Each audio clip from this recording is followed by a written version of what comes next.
A very good evening to all of the students. आप सभी शिक्षार्थियों का इस कक्षा में पुनः स्वागत है। आज हम कक्षा 12 के यूनिट 3 आय और रोजगार का निर्धारण के विषय में पढ़ेंगे। इस यूनिट में हमारी एक क्लास हो चुकी है और ये हमारा सेकंड पार्ट है।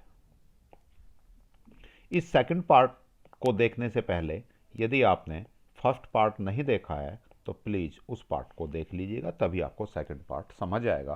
फर्स्ट पार्ट में हमने क्या क्या किया है एक नज़र मारते हैं उस पर, और एक नज़र मारने के बाद फिर हम सेकंड पार्ट की आज की क्लास शुरू करते हैं।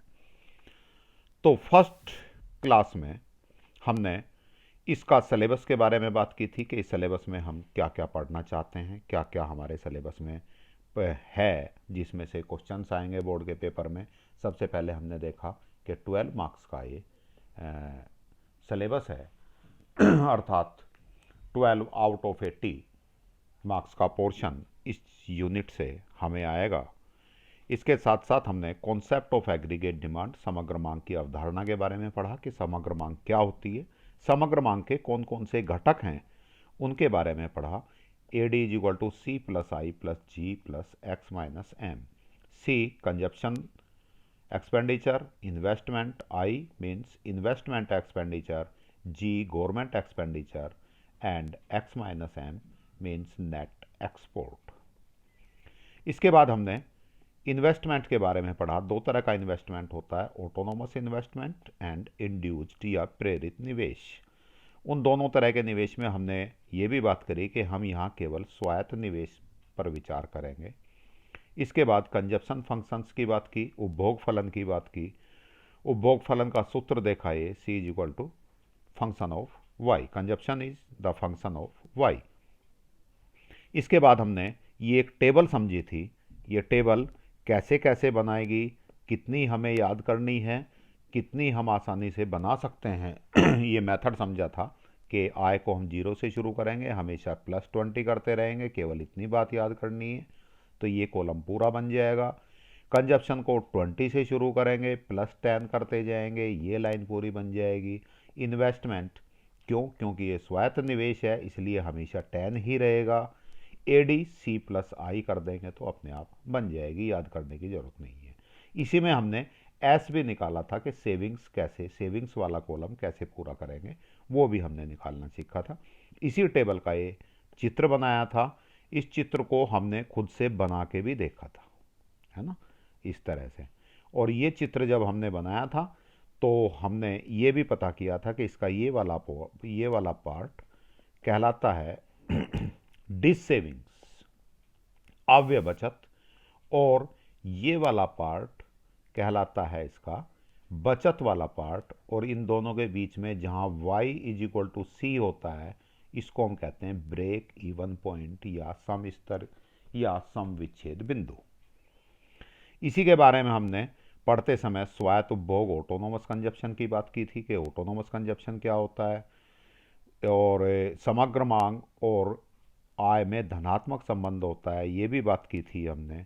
इसके बाद हमने कंजप्शन का फॉर्मूला देखा था कि उपभोग C is equal to C bar plus B y, यहाँ C bar autonomous consumption, B MPC के बारे में आज हम पढ़ेंगे, और Y इज इनकम। उपभोग प्रवृत्तियों के प्रकार की बात की थी तो पहली प्रवृत्ति औसत उपभोग प्रवृत्ति, average propensity to consume, APC बोलते हैं जिसे हम। APC का फॉर्मूला देखा था।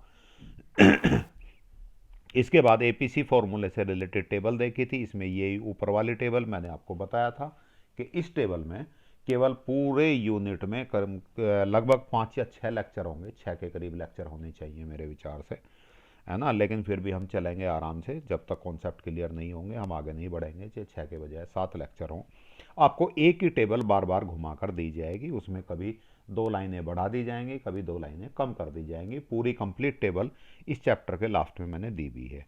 तो वही टेबल APC का फॉर्मूला लगा दिया। केवल 2-3 बात, एक ये 2-3 चीज़ें याद करनी थी, वो टेबल अपने आप बन जाएगी। इसी APC में हमने पढ़ा कि यदि APC एक से अधिक है तो इसका अर्थ है उपभोग राष्ट्रीय आय से ज़्यादा है। C is greater than Y। यदि if APC is equal to 1 then C is equal to Y।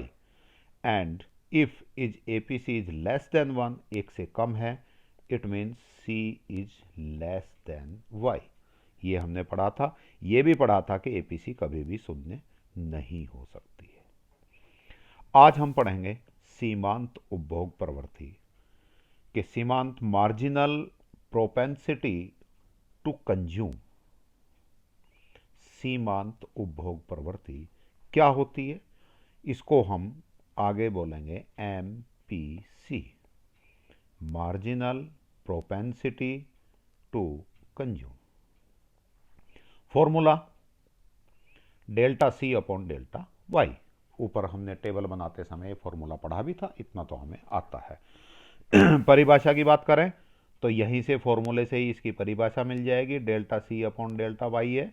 इसका मतलब डेल्टा C उपभोग में परिवर्तन और डेल्टा Y आय में परिवर्तन। तो सीमांत उपभोग प्रवृत्ति से अभिप्राय उपभोग में परिवर्तन और आय में परिवर्तन के अनुपात से होता है, क्योंकि ये अपोन में है तो इनका अनुपात कहलाता है सीमांत उपभोग प्रवृत्ति। यहाँ ये याद रखने की चीज़ है, इसका मूल्य हमेशा 0 तथा 1 के बीच रहता है। कभी भी 0 से कम नहीं हो सकता, 1 से ज़्यादा नहीं हो सकता। जबकि APC की जब हमने बात करी थी तो APC मोर देन 1 भी हो सकता है, लेकिन 0 कभी भी, शून्य कभी भी नहीं होगा। अब बात करें, ये थी कंजप्शन फंक्शंस की बात, उपभोग प्रवृत्ति की बात। दो तरह की उपभोग प्रवृत्ति पढ़ी हमने, एक APC average propensity to consume, औसत उपभोग प्रवृत्ति। दूसरी पढ़ी MPC marginal propensity to consume, सीमांत उपभोग प्रवृत्ति। इसी तरह से हम बचत फलन में बचत प्रवृत्ति पढ़ेंगे दो। तो शुरू करते हैं हम बचत फलन। सेविंग फंक्शन, बचत तथा आय के बीच फलनात्मक संबंध, सॉरी उपभोग नहीं भाई, ये बचत फलन कहलाता है। सेम बात हो गई। उपभोग फलन क्या था, यहाँ क्या शब्द डाल दिया था हमने, उपभोग तथा आय के बीच फलनात्मक संबंध उपभोग फलन कहलाता है। अब हमने यहाँ बचत शब्द डाल दिया तो बचत तथा आय के बीच फलनात्मक संबंध बचत फलन कहलाता है। उसका फॉर्मूला क्या था बेटा जी, उसका था CFY। यहाँ क्या लिख दूँ मैं, S is equal to, S mean saving, FY function of Y। एक formula S is equal to Y minus C means income में से यदि कंजप्शन माइनस कर दें तो हमारी बचत आ जाती है। ये हमने पढ़ा भी है। चलिए जी, इसकी भी टेबल देख लेते हैं। वैसे हमने बचत वाली लाइन कैसे बनेगी वो ऊपर बना के देख ली थी हमने पिछले लेक्चर में ही। Y टेबल वही 0 से शुरू हो रही है, +20 होता जा रहा है, सारे में 20 से शुरू हो रहा है, +10 होता जा रहा है, और कुछ भी नहीं करना है हमें।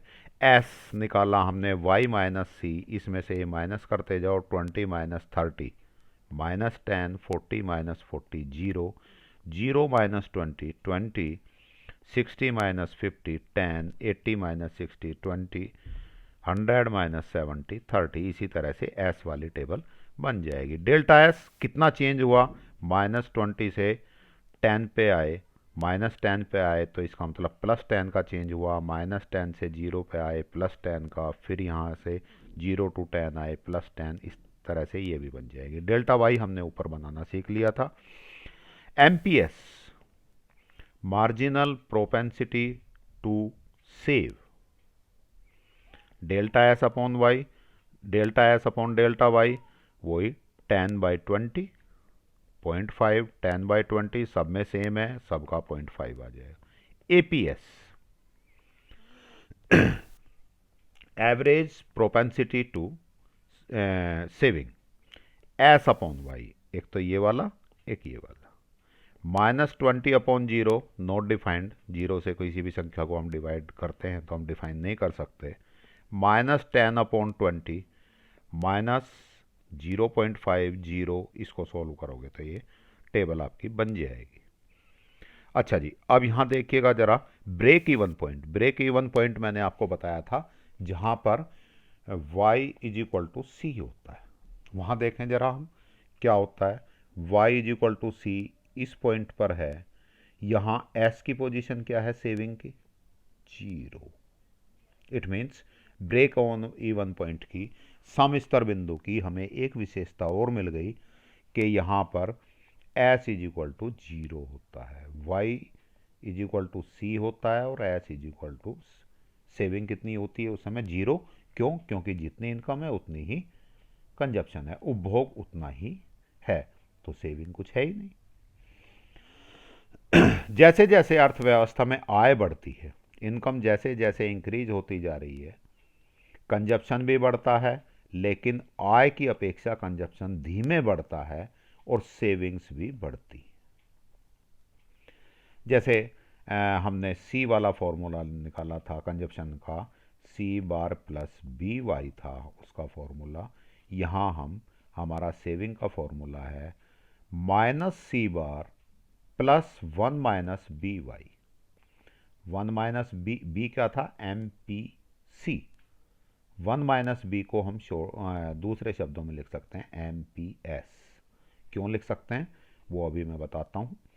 सी बार क्या था यहाँ पे, सी बार था हमारा स्वायत्त उपभोग, वो उपभोग जो y इज इक्वल टू 0 पर जितना कंजप्शन होता है वो कहलाता है स्वायत्त उपभोग।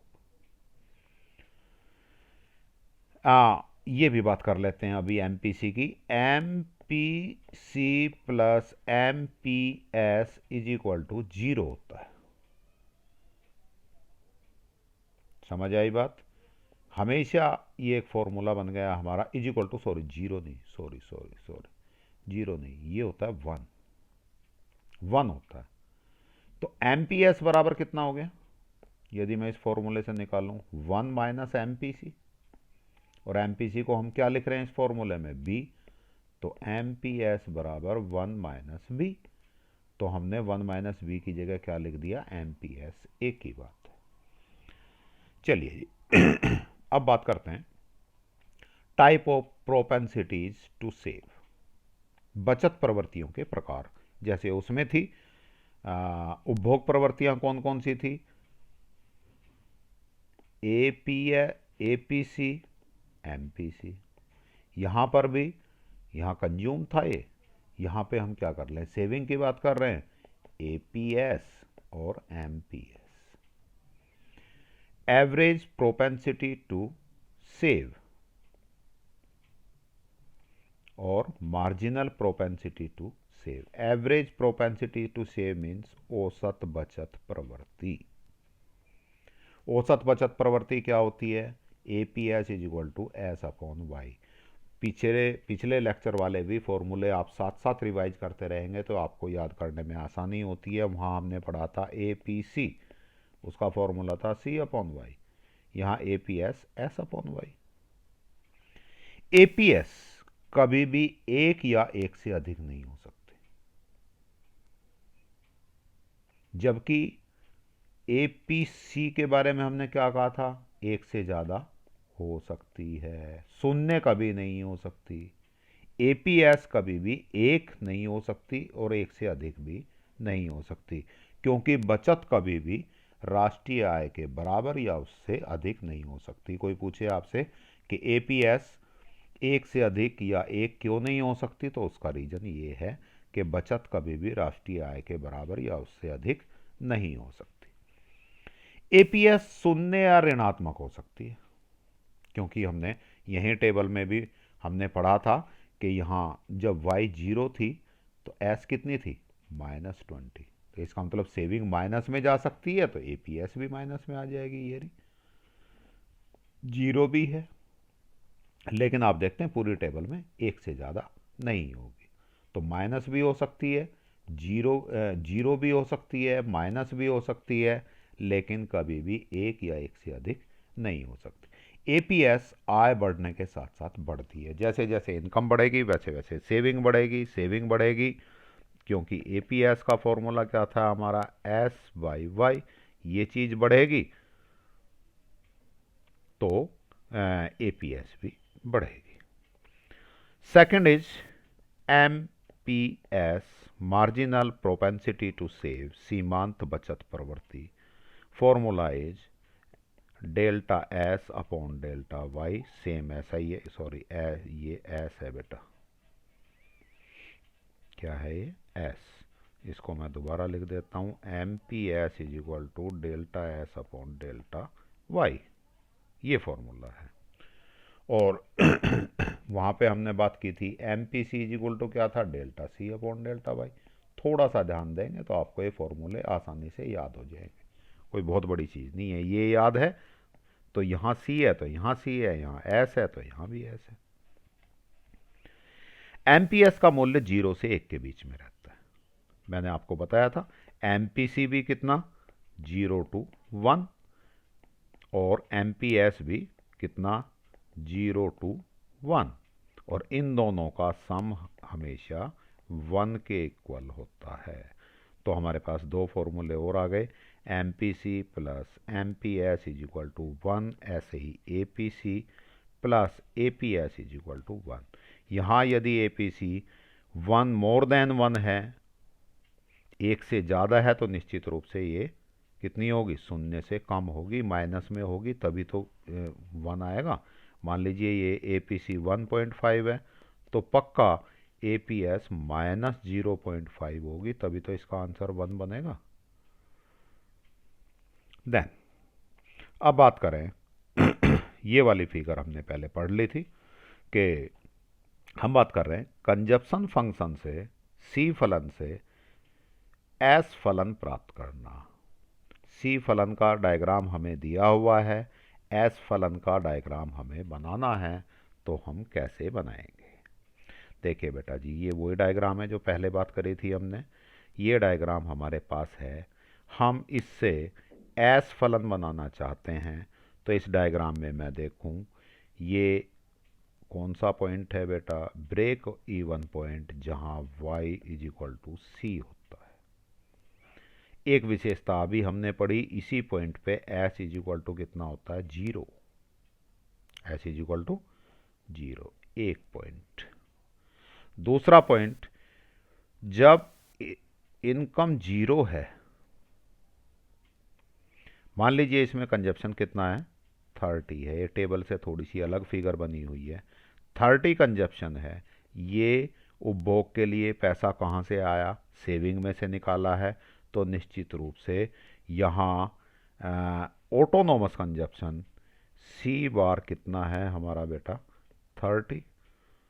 तो y इज इक्वल टू 0 पर यदि c 30 है, तो s पक्का -30 होगा। नंबर 2, यदि ये 20 है, तो ये पक्का -20 होगा।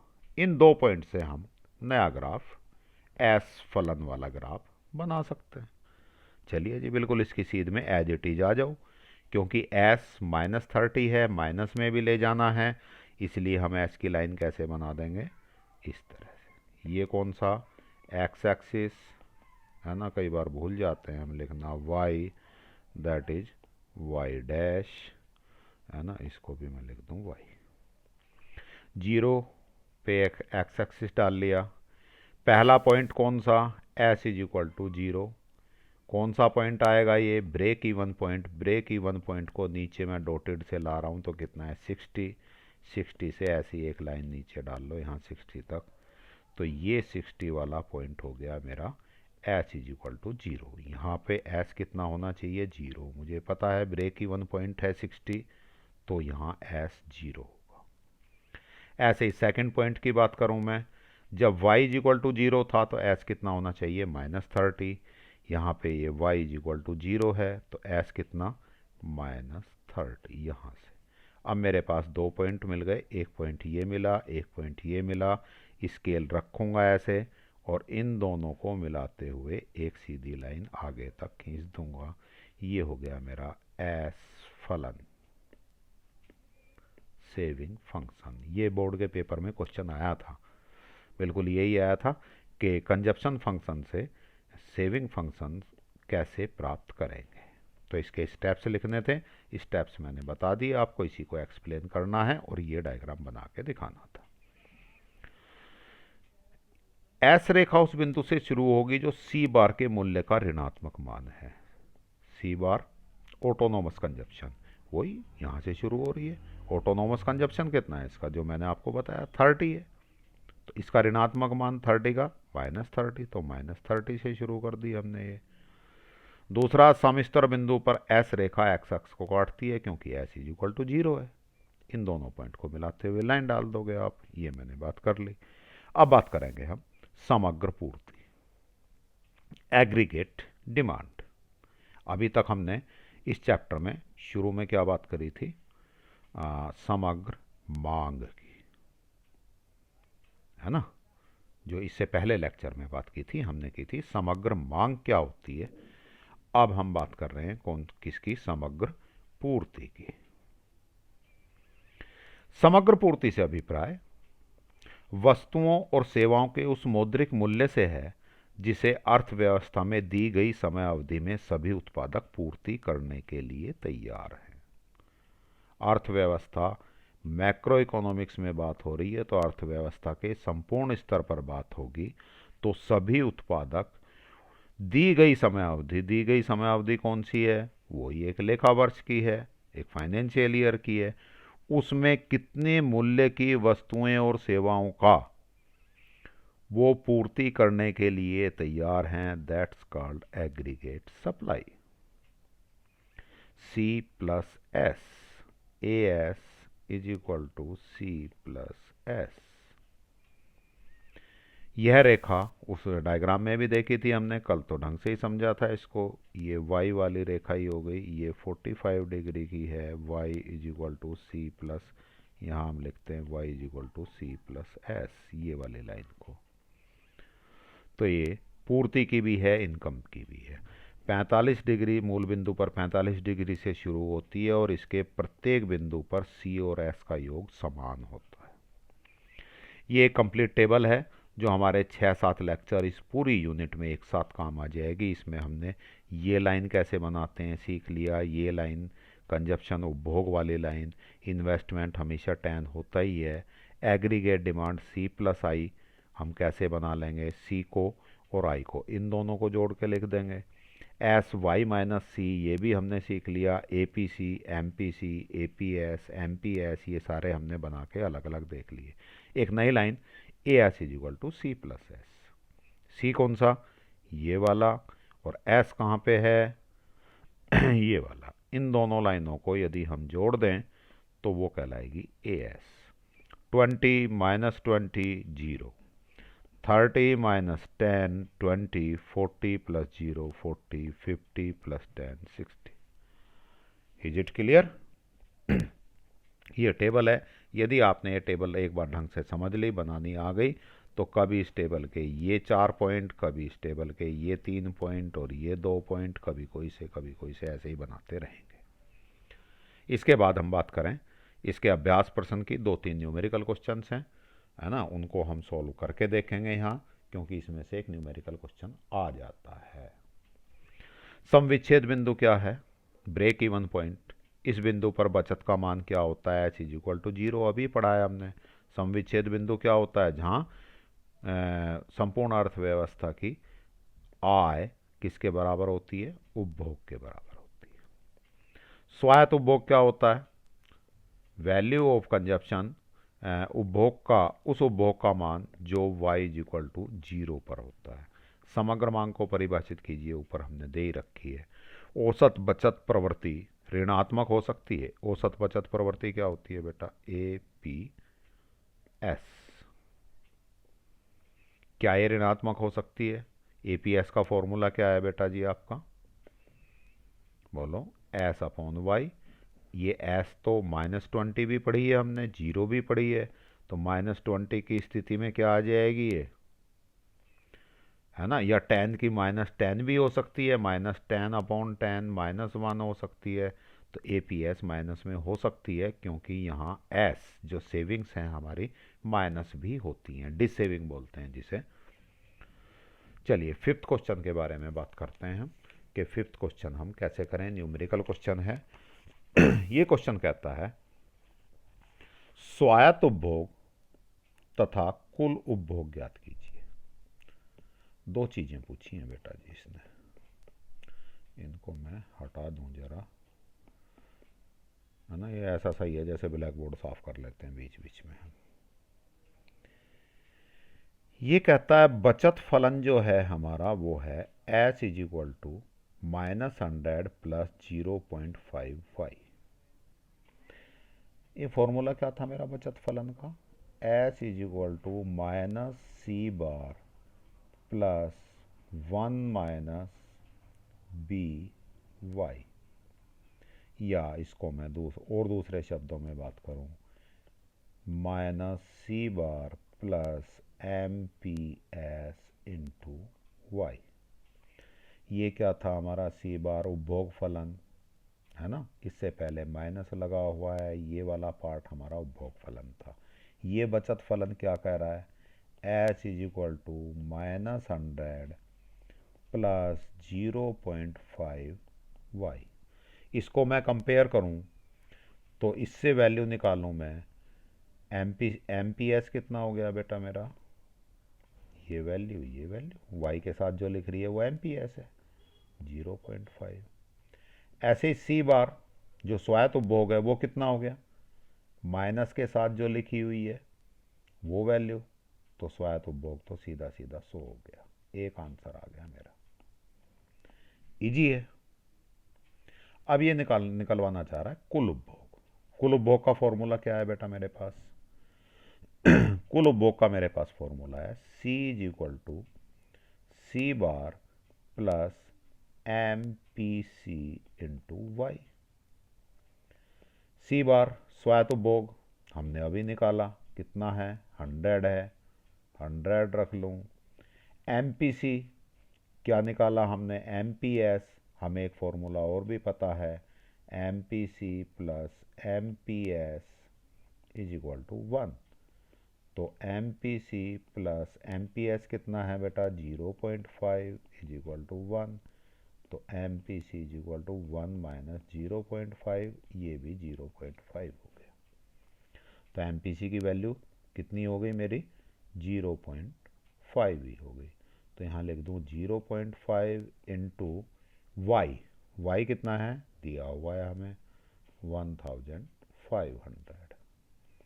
इसको सोल्व करोगे कितना हो जाएगा 100 प्लस इन दोनों की मल्टीप्लाई करोगे 750 हो गई। तो C इज इक्वल टू हो गया मेरा 850 आंसर। तो मेरे पास दो आंसर हो गए।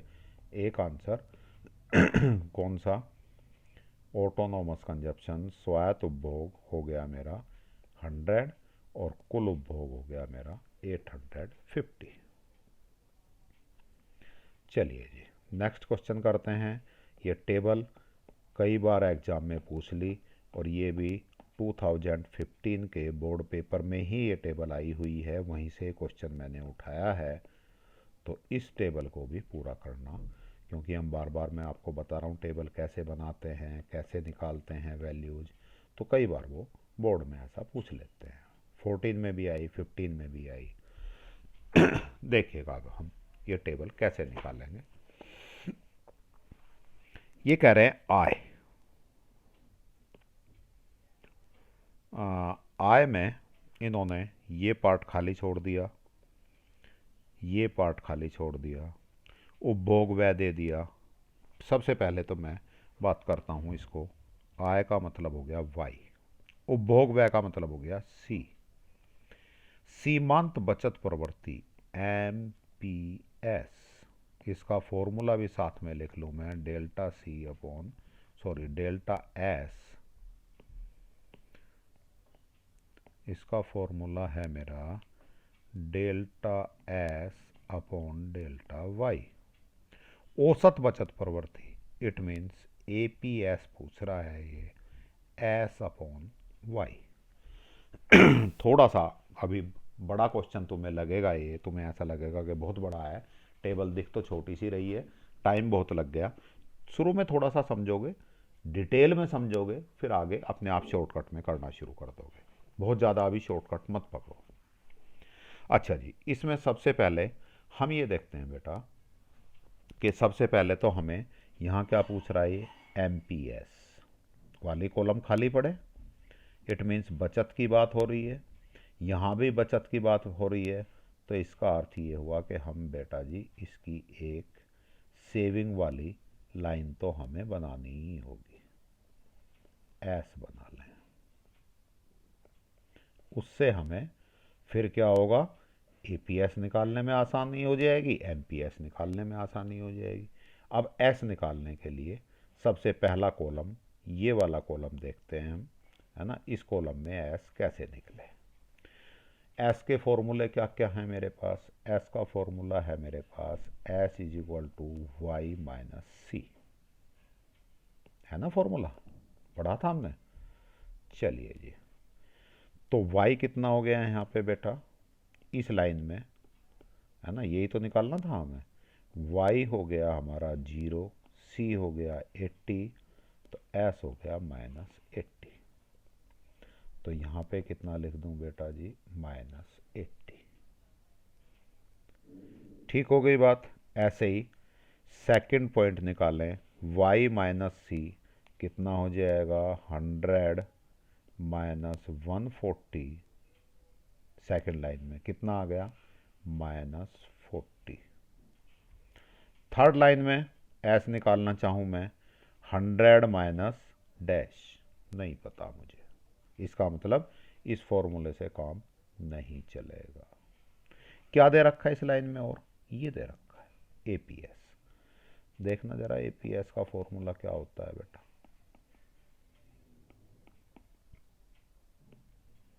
APS is equal to S upon Y. APS कितना दिया हुआ है बेटा, 0। S मुझे निकालनी है, y कितनी है, 200। देखो जरा cross multiply, S is equal to 0 आ गई। इसको सोल्व करूंगा तो क्या लिख दूं बेटा, 0। क्लियर। आगे चलो जी, अब इसमें देखिएगा, अब की बार तो y नहीं दे रखी है हमें, है ना, और ये y भी नहीं है हमारे पास, c है और APS है। चलो जी फोर्थ में देखते हैं हम क्या कर सकते हैं। वही फॉर्मूला लगा के देखें हम जरा।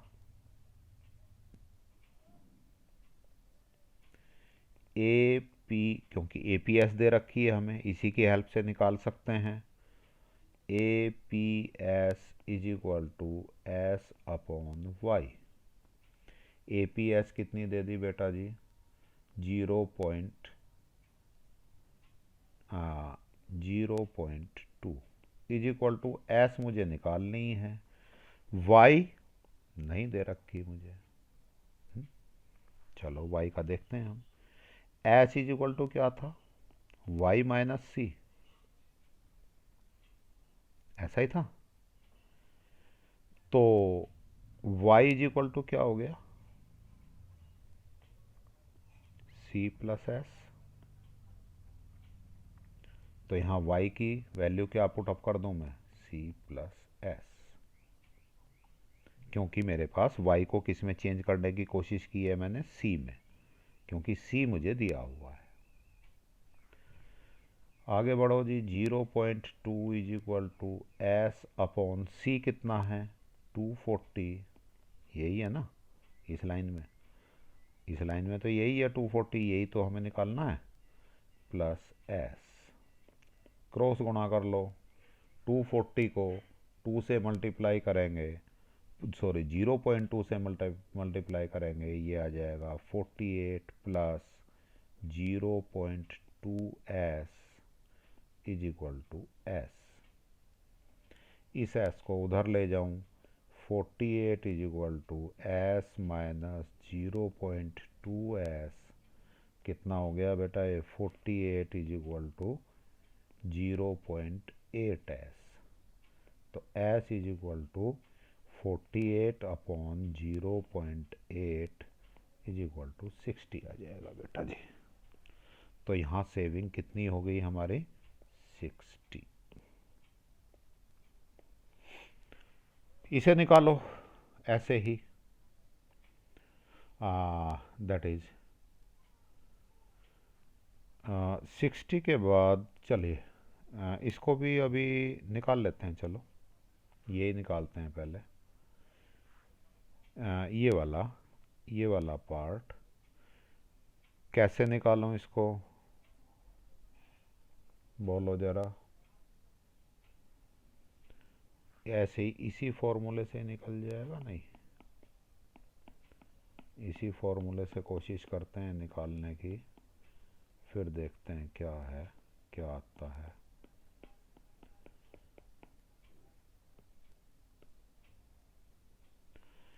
APS is equal to S upon Y, same वही। APS कितनी हो गई 0.35 is equal to S upon Y की जगह क्या लिख दूं C प्लस एस,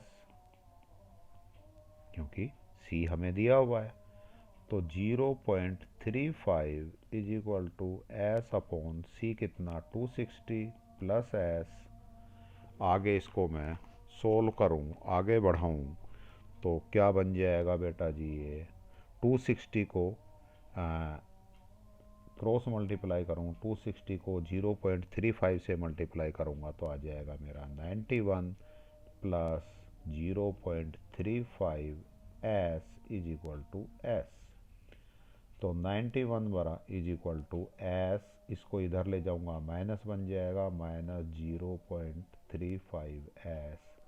91 बराबर 0.65 एस, और इसको आप सोल्व करोगे तो एस की वैल्यू आ जाएगी 140। तो बेटा जी यहाँ कितना लिख दूँ मैं 140। Is it clear?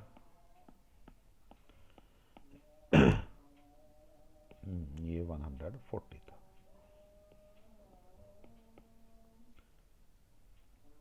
अभी तो हमारी एक भी लाइन नहीं भरी गई, अभी तो हमने केवल ये जो खाली जगह हैं, फिलअप्स हैं, इनको भरने की तैयारी की है। चलिए जी अब शुरू करते हैं हम। सबसे पहले हम भरें ये वाला भरते हैं। अब हम ये वाला पार्ट भर के देखते हैं कैसे भरें इसको। तो अब हमारे पास सेविंग हो गई, y is equal to C plus S हमारे पास फॉर्मूला था। तो C कितना हो गया बेटा जी, C इस लाइन का हमारा हो गया 240, और S कितनी वैल्यू निकली थी 60। तो y इज इक्वल टू कितना हो गया 300। तो यहाँ कितना भर दूँ मैं 300। इनको रेड से भर देते हैं जिससे तुम्हें पहचान रहे। ये हो गया बेटा 300। चलिए जी अब देखते हैं नेक्स्ट, ये वाली y वाली लाइन सेम उसी मेथड से ही, y is equal to C plus S. अब की बार C कितना हो जाएगा बेटा 260 प्लस S कितना 140, कितना हो गया बोलो बोलो 400। तो यहाँ पे कितना हो गया 400। ठीक है, ये लाइन कंप्लीट हो गई, दोनों फिलअप कंप्लीट हो गए। अब इस फिलअप पे चलते हैं बेटा जी। ये वाला फिलअप देखते हैं, डैश ही रहना है। क्यों? क्योंकि delta S upon delta Y है। यहाँ कितना चेंज आया नहीं पता, तो इसलिए डैश ही रहेगा, एज इट इज रहेगा। APS S upon Y, S -80 और y कितना 0, इट मीन्स नॉट डिफाइंड हो जाएगा। एंड डी लिख दो या सेम डैश लगा दो, एक ही बात है। ये फिलअप हो गया। आगे चलो, आगे अब फिलअप देखते हैं हम। ये वाला फिलअप चेक करते हैं। ये वाला फिलअप की बात करूँ मैं तो एम पी एस निकालने के लिए क्या करूँ मैं, delta S upon delta Y. M P S मुझे निकालना है। डेल्टा एस माइनस, इस लाइन तक आते आते, इस लाइन की बात कर रहे हैं ना हम, इस पॉइंट पे, इस लाइन तक -40 से 40 चेंज हुआ। कितना हो गया delta S, 40 upon delta Y कितना हुआ, 100 से 200। It means M P S हो गया मेरा कितना बेटा, 40 अपॉन 100, 0.4। इट मीन्स मैं यहाँ कितना लिख दूँ, अगेन 0.4। ये डैश 0.4, 0.4। अब यहाँ पे आता हूँ, यहाँ पे कितना लिख दूँ बेटा जी, M P S is equal to delta S upon delta Y, तो सेम ही रहेगा। डेल्टा एस कितना हो गया, 0 से 60 चेंज हुआ, तो 60 बाय ये कितना चेंज हुआ, 100 चेंज हुआ, 60 बाई 100, तो ये हो गया मेरा 0.6। सीमांत बचत प्रवृत्ति बढ़ रही है, ठीक सी बात हो गई। अब बात करूं मैं इस वाले पार्ट की। एपीएस निकालने के लिए क्या करूं बेटा,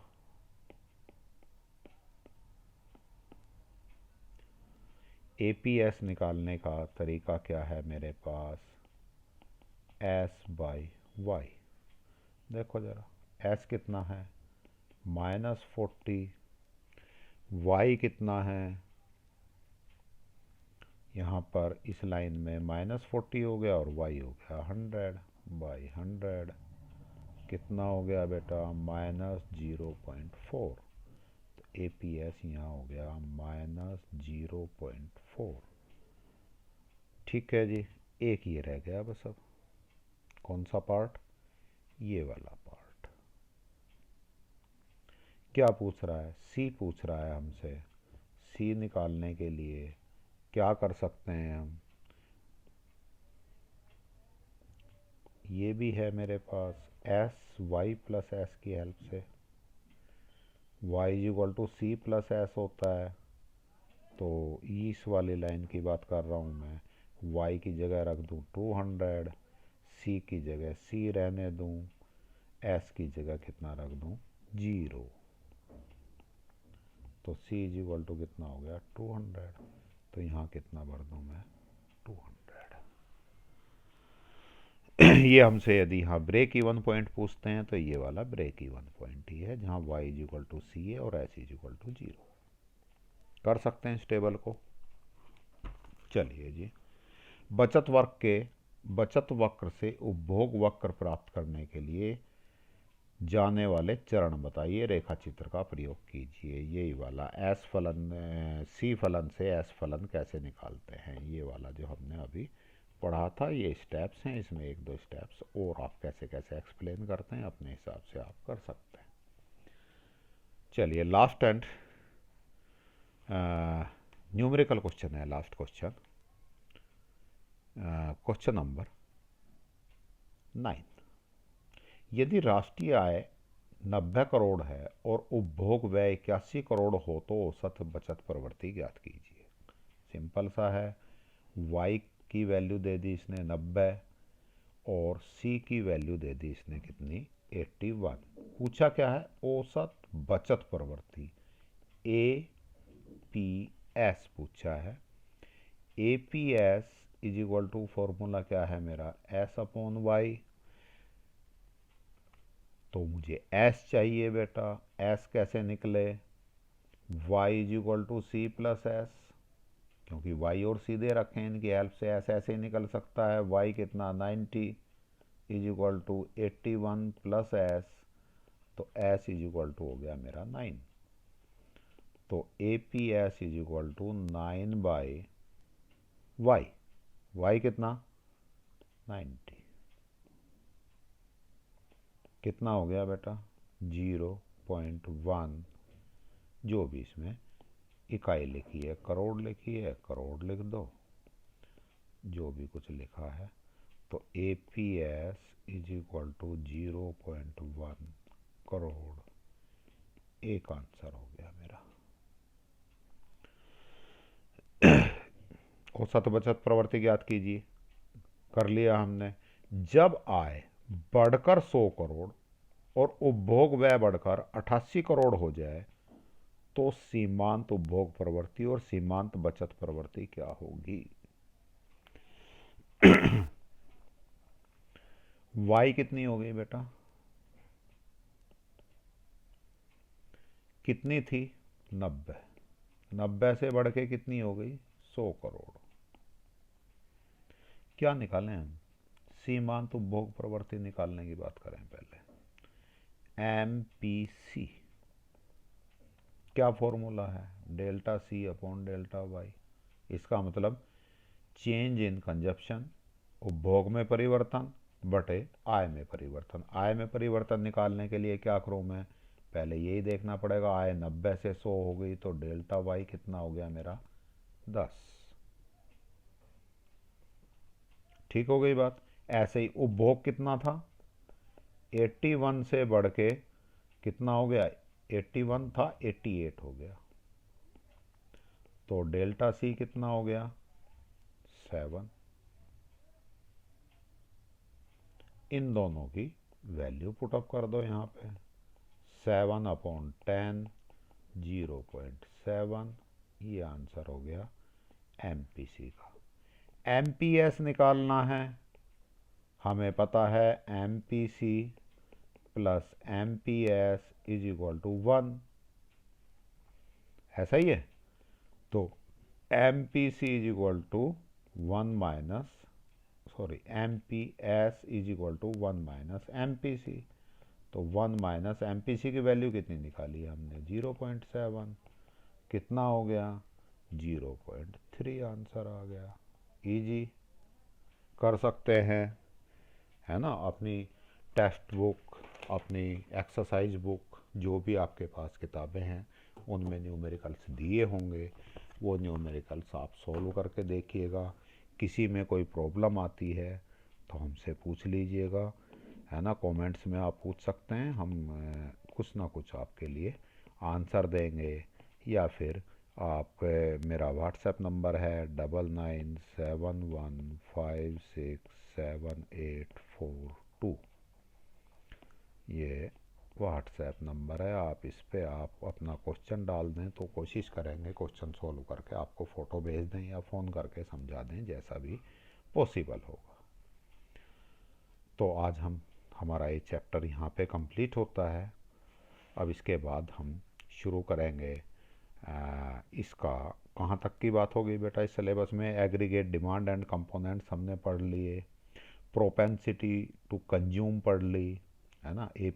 कंज्यूम MPC और APC दोनों हमने पढ़ ली। प्रोपेंसिटी टू सेव पढ़ ली, APS और MPS पढ़ ली। शॉर्ट यहाँ तक की बात हमने कंप्लीट कर ली। अब सेकंड, इस यूनिट का सेकंड पार्ट, ये वाला नेक्स्ट लेक्चर में हम शुरू करते हैं। चलिए आज क्लास यहीं कंप्लीट करते हैं। आपने मेरी बात ध्यान से सुनी, इसके लिए बहुत बहुत धन्यवाद। आपका दिन शुभ हो, आप स्वस्थ रहें, सुखी रहें ऐसी हम कामना करते हैं। Thank you.